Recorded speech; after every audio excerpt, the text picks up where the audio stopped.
بسم اللہ الرحمن الرحیم وَأَن لَيْسَ لِلْإِنسَانِ إِلَّا مَا سَعَى، اور انسان نہیں پائے گا مگر اپنی ہی کوشش۔ یہ آیہ مبارکہ ہے، اس کے تفسیر میں مفسرین اکرام نے مختلف اقوال ذکر فرمائے۔ بعض دور حاضر کے حضرات نے اور بعض زمانہ ماضی کے جنہیں معتزلہ کہا جاتا ہے، جو اہل سنت سے کٹ کے الگ ہو گئے تھے اپنے نظریات کی وجہ سے، عقائد کی وجہ سے، ان کا نظریہ اور عقیدہ یہ تھا کہ انسان کو صرف اپنے ہی نیک اعمال کا ثواب ملتا ہے، کسی دوسرے کے نیک اعمال کا ثواب نہیں ملتا۔ یہ معتزلہ کا نظریہ تھا۔ وہی معتزلہ کا نظریہ آج بھی ہمارے اس معاشرے میں بھی رائج ہے۔ کچھ افراد جو ہے وہ ایسی ہی گفتگو کرتے ہیں کہ انسان مر جائے تو اس کو کسی دوسرے کے نیک عمل کا ثواب نہیں ملتا۔ سب سے پہلے ہم قرآن کریم کو دیکھتے ہیں کہ کیا ایسا ہے کہ انسان مر گیا تو اس کو اپنے ہی عمل کا ثواب ملے گا، کسی دوسرے کے عمل کا ثواب نہیں ملے گا؟ کیا قرآن اس بات کی تائید کرتا ہے؟ تو 3-4 آیات میں لکھ کر لایا ہوں، دیگر بھی قرآن کریم میں آیات ہیں۔ پہلی آیت ہے، پارہ نمبر 13 ہے، سورت نمبر 14 سورہ ابراہیم، آیت نمبر 41 ہے۔ رب کریم نے فرمایا کہ ابراہیم علیہ السلام نے دعا فرمائی، ربنا اغفر لی ولوالدی وللمؤمنین یوم یقوم الحساب۔ اے اللہ میری مغفرت فرما، میرے ماں باپ کی مغفرت فرما، تمام مومنین اور تمام مومنات کی مغفرت فرما۔ اب ابراہیم علیہ السلام تمام مومنین مومنات کے لیے دعا فرما رہے ہیں۔ اگر ہر انسان کو اپنے ہی عمل کا ثواب ملنا ہے تو کسی دوسرے کی دعا کا بھی ثواب نہیں ملے گا۔ لیکن ابراہیم علیہ السلام دعا کر رہے ہیں تو اس کا مطلب یہ ہوا کہ ابراہیم علیہ السلام کی دعا کا دوسروں مومنین اور مومنات کو فائدہ ہوگا تو تبھی دعا کر رہے ہیں، اور تبھی رب نے قرآن میں بھی ذکر فرمایا۔ دوسری آیہ مبارکہ سماعت فرمائیں، پارہ نمبر 27 ہے، سورت نمبر 52 یعنی سورہ طور، آیت نمبر 21 ہے، والذین آمنوا واتبعتہم ذریتہم بایمان، وہ لوگ جو ایمان لائے اور ان کی اولاد نے ایمان کے ساتھ ان کی اتباع کی، یعنی وہ خود بھی مومن تھے، آگے سے ان کی اولاد بھی مومن بنی، اسلام قبول کیا۔ الحقنا بہم ذریتہم، ہم ان کی اولاد کو ان کے ساتھ ملا دیں گے، سبحان اللہ، ہم ان کی اولاد کو ان کے ساتھ ملا دیں گے۔ وما التناہم من عملہم من شیء، اور ان کے عمل میں بھی کسی قسم کی کوئی کمی نہیں کریں گے، سبحان اللہ۔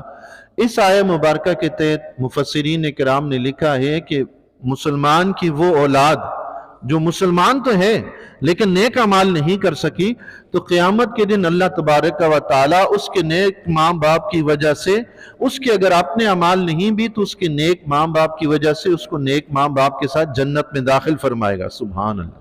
یہ اولاد کا اپنا عمل نہیں ہے، ماں باپ کی وجہ سے جنت میں جا رہے ہیں، درجات پا رہے ہیں۔ تیسری آیت، صحابہ کرام رضی اللہ تعالیٰ عنہم جو انصار تھے، مہاجرین تھے، ان دونوں گروہوں کا ذکر کرنے کے بعد رب نے مسلمانوں کے تیسرے گروہ کا ذکر فرمایا۔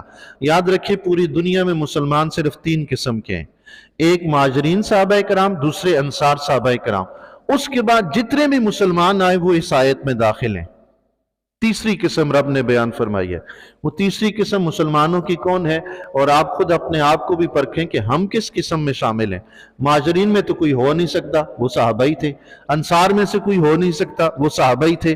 اب اس کے بعد جو رب نے مومنین کی نشانی بتائی ہے وہ سنیں، اس کو پڑھیں اور اپنے آپ کو پرکھیں کہ ہم مسلمانوں کے کس گروہ میں شامل ہیں۔ رب نے فرمایا والذین جاؤوا من بعدہم، اور وہ لوگ جو ان کے بعد آئے، ان کے بعد کن کے بعد؟ مہاجرین صحابہ اور انصار صحابہ کے بعد آئے، کیونکہ اس سے پہلے انہی 2 گروہ کا ذکر ہے۔ جو ان کے بعد آئے، یقولون، وہ کہتے ہیں، ان مسلمانوں کی نشانی کیا ہے؟ وہ یہ کہتے ہیں ربنا اغفر لنا، اے اللہ ہماری مغفرت فرما، ولاخواننا الذین سبقونا بالایمان، اور ہمارے ان بھائیوں کی مغفرت فرما جو ہم سے پہلے ایمان لے آئے، سبحان اللہ۔ یہ تیسری قسم ہے مسلمانوں کی جو قیامت تک رہے گی۔ اس کی نشانی کیا ہے؟ وہ مغفرت کی دعا اپنے لیے بھی کرتے ہیں اور اپنے مسلمان بھائیوں کے لیے بھی کرتے ہیں۔ اگر ہماری دعاؤں کا مسلمانوں کو فائدہ نہیں ہوتا، صرف ان کے اپنے ہی عمل کا فائدہ ہونا ہے، تو ہم دعائیں کیوں کر رہے ہیں اور رب ہماری تعریفیں کیوں بیان فرما رہا ہے قرآن میں؟ دعا میں کر رہا ہوں، بخشا وہ جا رہا ہے جس کو میں جانتا ہی نہیں، وہ بھائی کوئی مدینہ میں مرا، کوئی یمن میں مرا، کوئی شام میں مرا، کوئی مصر میں مرا، آپ یہاں بیٹھے اس کے لیے دعائیں مغفرت کر رہے ہیں، اللہ آپ میں سے کسی کی دعا سن کے اس کی مغفرت فرما دیتا ہے، اس میں اس کا کون سا عمل تھا بھائی؟ وہ تو اللہ نے مغفرت کی دعا کے توفیل۔ 3 آیات قرآن کریم کی، چوتھی آیت حضرت نوح علیہ السلام کی دعا ہے، رب نے ذکر فرمائی ہے، رب اغفر لی ولوالدی، اے اللہ اے میرے رب میری مغفرت فرما، میرے ماں باپ کی مغفرت فرما، ولمن دخل بیتی مؤمنا، اور جو مومن ہو کر میرے گھر میں داخل ہو جائے اس کی بھی مغفرت فرما، سبحان اللہ۔ پھر فرمایا وللمؤمنین والمؤمنات، اور اللہ تمام مومن مردوں اور تمام مومن عورتوں کی بھی مغفرت فرما، سبحان اللہ۔ انبیاء بھی دوسروں کے لیے دعا فرما رہے، اگر دوسروں کو دوسرے کے عمل سے نفع ہوتا ہی نہیں ہے تو وہ دعائیں کیوں کر رہے ہیں؟ یہ قرآن کریم کی 4 آیات میں نے آپ کے سامنے ذکر کی، جس سے پتہ یہ چلتا ہے کہ اس آیت کا یہ مطلب مراد لینا کہ انسان کے عمل، اپنے ہی عمل کا اس کو فائدہ ہوتا ہے، کسی دوسرے کے عمل کا فائدہ نہیں ہوتا، یہ تو خود قرآن کریم کی آیات کے خلاف ہو گیا مانا۔ رب تو بتا رہے ہیں کہ دوسروں کی دعاؤں سے دوسروں کو نفع ہو رہا ہے، اسی لیے تو رب نے ذکر کیا۔ اب آئیے حدیث کی طرف۔ حدیث کو اگر ہم مطالعہ کریں تو 1 نہیں، 2 نہیں، 4 نہیں، 10 نہیں، کئی حدیث مبارکہ ہیں جن میں حضور علیہ السلام کے ارشادات سے پتہ چلتا ہے کہ مومن مسلمان جب اپنے مسلمان بھائی کے لیے کوئی صدقہ و خیرات کرتا ہے، کوئی نیک عمل کرتا ہے، اس کے لیے دعائی مغفرت کرتا ہے تو اس کا ثواب اس کو پہنچتا ہے۔ امام طبرانی رحمت اللہ علیہ نے ایک حدیث نقل فرمائی ہے کہ حضور علیہ السلام نے فرمایا، میری امت قبروں میں گناہگار داخل ہوگی، لیکن جب قبروں سے اٹھے گی تو بخشی ہوئی ہوگی اپنے مسلمان بھائیوں کی دعائیں مغفرت کی وجہ سے، سبحان اللہ، سبحان۔ دیکھیں جی اب دوسرے کے عمل کا فائدہ ہو رہا ہے کہ نہیں ہو رہا؟ حضرت سعد بن عبادہ رضی اللہ تعالیٰ عنہ حضور علیہ السلام کی خدمت میں حاضر ہوتے ہیں، عرض کرتے ہیں یا رسول اللہ میری ماں مر گئی ہے، مجھے امید ہے اگر زندہ ہوتی تو مجھے کوئی صدقہ کرنے کا حکم دیتی، تو کیا میں اس کی طرف سے صدقہ کروں؟ حضور علیہ السلام نے فرمایا ہاں۔ تو ایک حدیث میں آتا ہے کہ آپ نے اپنی ماں کے لیے ایک باغ صدقہ کیا، اور ایک حدیث شریف میں آتا ہے کہ آپ نے حضور علیہ السلام سے پوچھا کہ ماں کی طرف سے کیا صدقہ کروں؟ حضور علیہ السلام نے فرمایا پانی۔ وجہ یہ تھی کہ اس وقت مدینہ میں پانی کی ضرورت تھی، قلت تھی پانی کی، کنواں کھدواتے تو پانی کی ضرورت پوری ہوتی، اور دوسری وجہ یہ تھی کہ پانی صدقہ جاریہ ہے، جب تک پانی وہ استعمال ہوتا رہے گا مرنے والے کو ثواب ملتا رہے گا۔ تو حضرت سعد بن عبادہ رضی اللہ تعالیٰ نے اپنی ماں کے لیے کنواں کھدوایا اور اس کنویں کا نام ہی رکھا حاذا البئر لأم سعد او کما قال، انہوں نے نام ہی یہ رکھا کہ یہ سعد کی ماں کا کنواں ہے، یہ سعد کی ماں کے لیے ہے۔ جیسے ہم کہتے ہیں نا یہ 11ویں کے لیے، یہ فلاں کے لیے، یہ فلاں کے لیے، فلاں کے لیے، انہوں نے کہا یہ سعد کی ماں کے لیے ہے، سبحان اللہ۔ اس حدیث سے ہمیں یہ بھی پتا چلا کہ اپنے نیک اعمال کو اپنے رشتہ داروں کی طرف منسوب کر سکتے ہیں، یہ قربانی فلاں کے لیے ہے، یہ صدقہ فلاں کے لیے ہے، اس کا یہ مطلب نہیں ہم اس کی عبادت کر رہے ہیں، اس کا مطلب یہ ہے کہ اس کا ثواب اس کے لیے ہے۔ جب ہم کہتے ہیں یہ قربانی اللہ کے لیے، اس کا مطلب اس کی عبادت کے لیے ہے۔ لیکن جملے کی نسبت مختلف ہوگی تو معنی بھی بدلے گا، ایسا نہیں کہ انسانوں کی طرف ہم نسبت کرتے ہیں تو معنی عبادت والا ہوگا، معاذ اللہ، ایسا نہیں ہے، عبادت تو صرف رب کی ہوتی ہے۔ حضرت سعد بن عبادہ رضی اللہ تعالیٰ فرماتے ہیں یہ سعد کی ماں کے لیے ہے، تو کیا انہوں نے ماں کی عبادت کی؟ صدقہ ماں کے لیے کر کے انہوں نے ماں کی عبادت کی؟ معاذ اللہ، ایسا کچھ نہیں کیا، انہوں نے بلکہ ہمیں درس دیا کہ ایسا کہنا جائز ہے، اور ایسا اگر کہو گے تو مطلب اس کا کچھ اور ہوگا، کیا؟ یعنی اس کا ثواب اس کے لیے ہے، سبحان اللہ، یہ مطلب ہوگا۔ حضرت سعد بن عبادہ رضی اللہ تعالیٰ کے علاوہ ایک اور خاتون بھی حضور علیہ السلام کی خدمت میں حاضر ہوئی، اس نے بھی عرض کی کہ یا رسول اللہ اپنی ماں کی طرف سے صدقہ کروں تو کیا اس کو ثواب پہنچے گا؟ حضور علیہ السلام نے فرمایا ہاں پہنچے گا۔ حضرت عمر بن عاص رضی اللہ تعالیٰ عنہ حضور علیہ السلام کی خدمت میں حاضر ہوتے ہیں، عرض کرتے ہیں میرے والد نے 100 غلام آزاد کرنے کی نصیحت فرمائی تھی، میرے بھائی نے 50 آزاد کر دیے ہیں، چونکہ ان کا والد کافر تھا، مسلمان نہیں ہوا تھا، اس لیے حضور علیہ السلام کی خدمت میں پوچھنے کے لیے حاضر ہوئے۔ عرض کی یا رسول اللہ میں اپنے باپ کی طرف سے اگر 50 غلام آزاد کروں تو کیا اس کو ثواب ملے گا؟ حضور علیہ السلام نے بڑی خوبصورت بات ارشاد فرمائی اور جواب بھی ایسا دیا کہ نہ صرف عمر بن عاص رضی اللہ تعالیٰ کا مسئلہ حل ہوا، ساری امت کا مسئلہ حل ہو گیا. سبحان اللہ. سوال صرف یہ پوچھا تھا کہ غلام آزاد کروں تو میرے باپ کو ثواب ملے گا یا نہیں. جواب اتنا ہی ہونا چاہیے تھا کہ تم باپ کی طرف سے غلام آزاد کرو گے، یا تو یہ کہ ثواب ملے گا، یا یہ جواب ہوتا کہ ثواب نہیں ملے گا. لیکن حضور علیہ السلام نے یہ نہیں بالتفصیل جواب ارشاد فرمایا. حضور علیہ السلام نے فرمایا اگر تم اپنے مردوں کی طرف سے صدقہ و خیرات کرو، اگر تم اپنے مردوں کی طرف سے غلام آزاد کرو، اگر تم اپنے مردوں کی طرف سے حج کرو، اس کا ثواب ان کو پہنچے گا بشرطے کہ وہ مرنے والے مسلمان ہوں. سبحان اللہ. دیکھیں کون سی عبادت ہے جو اس حدیث میں چھوڑی اللہ کے نبی نے. تمام صدقہ خیرات، تمام مالی اور بدنی عبادات اس حدیث میں داخل ہیں. حضور علیہ السلام نے فرمایا اس کا ثواب مردے کو پہنچے گا، لیکن شرط یہ ہے کہ مردہ مسلمان ہونا چاہیے. جو لوگ کہتے ہیں نا کہ اس کا ثواب کسی کو نہیں پہنچے گا، مجھے ان کے بارے میں خدشہ یہ ہوتا ہے کہ شاید ان کے مردے مسلمان ہی نہیں ہیں، اس لیے ان کو ثواب ہی نہیں پہنچے گا. کہاں سے پہنچے؟ ہمارے مردے اللہ کے فضل و کرم سے مسلمان مرتے ہیں، اس لیے ہم ان کے لیے صدقہ خیرات بھی کرتے ہیں. سبحان اللہ. کبھی 7واں ہو رہا ہے، کبھی 100واں ہو رہا ہے، کبھی 6واں ہو رہا ہے، کبھی 20واں ہو رہا ہے، کبھی برسی ہو رہی ہے. چونکہ ہمارا مسلمان جو مرا ہے نا، بہن بھائی چچا تایا پھوپھی ماموں خالہ بھتیجا بانجا جو بھی مرا نا، اللہ کے فضل و کرم سے مسلمان مرا، اس لیے اس کے پیچھے دعائیں بھی کرتے ہیں، صدقہ خیرات بھی کرتے ہیں. کیونکہ اللہ کے نبی نے شرط یہی بیان فرمائی کہ مرنے والا مسلمان ہوگا تو ثواب پہنچے گا. صرف یہی چند حدیث نہیں ہیں جی، اور 20 حدیث مبارکہ ہیں.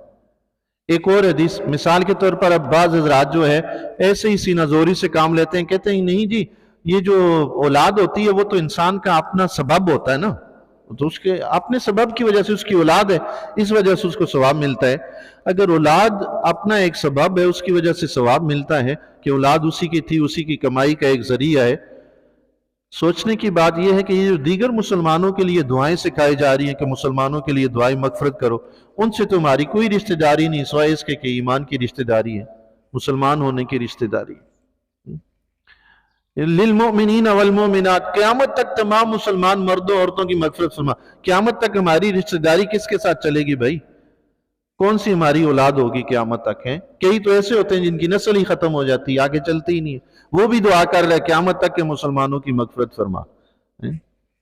اللہ تبارک و تعالی حدیث کو سمجھنے کی توفیق عطا فرمائے، قرآن کی آیت کو سمجھنے کی توفیق عطا فرمائے. رب نے اسی لیے فرمایا افلا یتدبرون القرآن، تم قرآن میں غور و فکر کیوں نہیں کرتے؟ تدبر قرآن یہ نہیں کہ قرآن کا ترجمہ پڑھا اور اوپر سے معنی کر کے اپنا مطلب اخذ کر لیا، نہیں.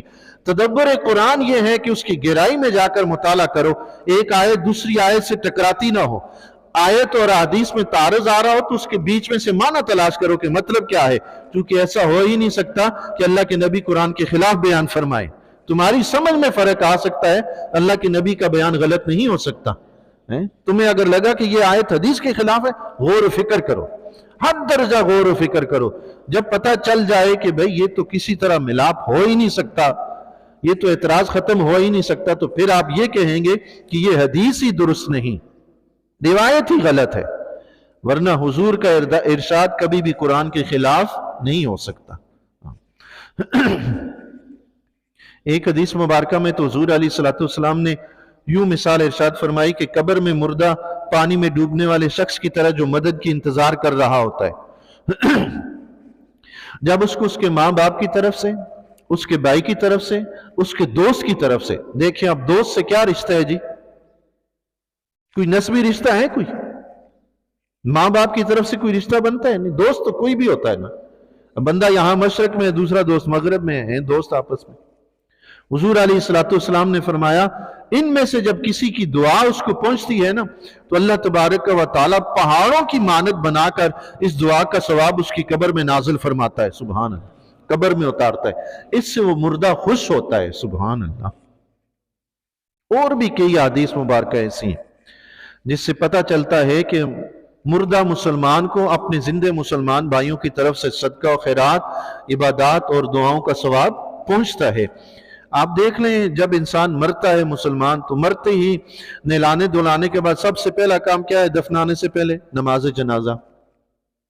اب نماز جنازہ تو وہ بندہ تو مر گیا، یہ تو اس کا عمل ہے ہی نہیں، یہ تو اس کے پیچھے جو مسلمان رہ گئے ان کا عمل ہے۔ خدا کی قدرت دیکھیں کہ اگر جنازے والا گناہگار ہوتا ہے تو جنہوں نے نماز جنازہ پڑھی نا ان کی وجہ سے اس کو بخش دیا جاتا ہے، سبحان اللہ۔ اب یہ تو اس کا عمل نہیں تھا نا بھائی، وہ تو بیچارہ مر گیا۔ اس آیت کا پھر مطلب کیا ہے؟ علماء کرام میں مختلف معنی اس کے ذکر فرمائے۔ یہ مطلب بالکل درست نہیں ہے کہ مسلمان کا، کہ انسان کا اپنے ہی عمل کا ثواب اس کو ملے گا، کسی دوسرے کا ثواب نہیں ملے گا، یہ بالکل غلط ہے، قرآنی آیات کے بھی خلاف ہے، احادیث کے بھی خلاف ہے۔ پھر درست مطلب کیا ہے؟ حضرت ابن عباس رضی اللہ تعالی نے فرمایا اس کا درست مطلب یہ ہے کہ یہ آیت منسوخ ہے۔ کس نے فرمایا؟ حضرت ابن عباس رضی اللہ تعالی، جنہیں حضور علیہ السلام نے مفسر قرآن فرمایا، انہوں نے کہا یہ آیت منسوخ ہے۔ کس آیت سے؟ وہی سورہ طور کی آیت نمبر 21 جو ہے کہ وہ لوگ جو ایمان لائے اور اس کے بعد ان کی اولاد بھی ایمان لائی تو ہم ان کی اولاد کو قیامت کے دن ان کے ساتھ جنت میں داخل فرمائیں گے، سبحان اللہ۔ فرمایا اس آیت سے یہ آیت منسوخ ہے۔ یہاں ہے نا کہ کسی کے عمل کا ثواب اپنے سوا کوئی نہیں ملے گا، تو فرمایا یہ حکم پہلے تھا لیکن بعد میں وہ جو آیت نازل ہوئی ہے نا کہ اولاد کو ماں باپ کے ساتھ شامل فرما دیا جائے گا، تو یہ آیت اس آیت سے منسوخ ہوگی۔ اللہ تبارک و تعالی دوسرے کے عمل کے طفیل بھی مسلمان کی مغفرت فرمائے گا، سبحان اللہ۔ حضرت ابن عباس نے تو فرمایا آیت منسوخ ہے۔ حضرت اکرمہ رضی اللہ تعالی نے فرمایا کہ یہ حکم حضرت موسیٰ علیہ السلام اور ابراہیم علیہ السلام کی قوم کا ہے، مسلمانوں کا ہے ہی نہیں۔ یہ امت محمدیہ، فرمایا اس کے مسلمانوں کا ایک دوسرے کو ثواب پہنچتا ہے، سبحان اللہ۔ یہ حکم انہی قوموں کا ہے تو مفسرین نے لکھا پھر یہ آیت پچھلی آیت کی تفسیر ہے، سبحان اللہ۔ پچھلی آیت کیا تھی؟ اللہ تزر وازرۃ وزر اخری، کہ کسی کا بوجھ کسی دوسرے پر نہیں ڈالا جائے گا، سبحان اللہ۔ فرمایا یہ پچھلی آیت کی تفسیر ہے، مطلب یہ ہے کہ جو انسان جرم کرے گا اس جرم کی سزا اسی کو ملے گی، سبحان اللہ۔ پیچھے اللہ تعالیٰ نے فرمایا تھا نا کہ کیا ان کے پاس خبر نہیں آئی، صحف موسیٰ اور صحف ابراہیم کی خبر نہیں آئی؟ اس میں کیا تھا؟ اللہ تزر وازرۃ وزر اخری ولیس للانسان الا ما سعی، یہ ان صحیفوں میں تھا، یہ امت مسلمہ کے لیے حکم ہی نہیں ہے، سبحان اللہ۔ اور بعض علماء کرام نے یہ بھی فرمایا ہے کہ اس سے مراد کافر ہے، کہ کافر کے اپنے ہی عمل کے مطابق اس کے ساتھ سزا جزا ہوگی، باقی رہا مسلمان تو اس کو اپنے دیگر مسلمان بھائیوں کے بھی اس کام کا ثواب ملتا ہے، سبحان اللہ۔ اور بھی کئی معنی ذکر فرمائے، بہرحال اس سے یہ مطلب اخذ کرنا کہ ثواب نہیں ملتا بالکل درست نہیں، قرآن و حدیث کے خلاف ہے۔ ایک بات میرے ذہن میں یہ آ رہی تھی، اللہ کے فضل و کرم سے جو بہت سارا مطالعہ کیا اس کے بعد میرے ذہن میں ایک بات آئی، وہ یہ تھی کہ یہاں اصل میں کفر و ایمان کی بات ہو رہی ہے۔ وَلَيْسَ لِلْإِنسَانِ إِلَّا مَا سَعَى، انسان کے لیے وہی ہے جس کی وہ کوشش کرے، تو یہاں کفر اور ایمان کی بات ہے۔ تو جو کفر اختیار کرے گا اس کے لیے کفر ہے، جو ایمان اختیار کرے گا اس کے لیے ایمان ہے۔ اب ایمان لانے کے بعد جو دوسروں کے نیک عمل کا ثواب ملتا ہے یہ تو شجر ایمان کا پھل ہے، سبحان اللہ۔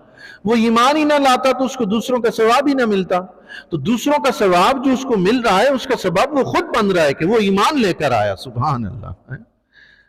مجھے یہ بات سمجھ آئی اور یہی مجھے خوبصورت بھی لگی، سبحان اللہ، کہ کفر و ایمان کی بات، جس نے کفر اختیار کیا اس کے لیے کفر ہے، جس نے ایمان اختیار کیا اس کے لیے ایمان ہے، تو پھر ہر کسی کے ساتھ کفر اور ایمان والا معاملہ ہوگا۔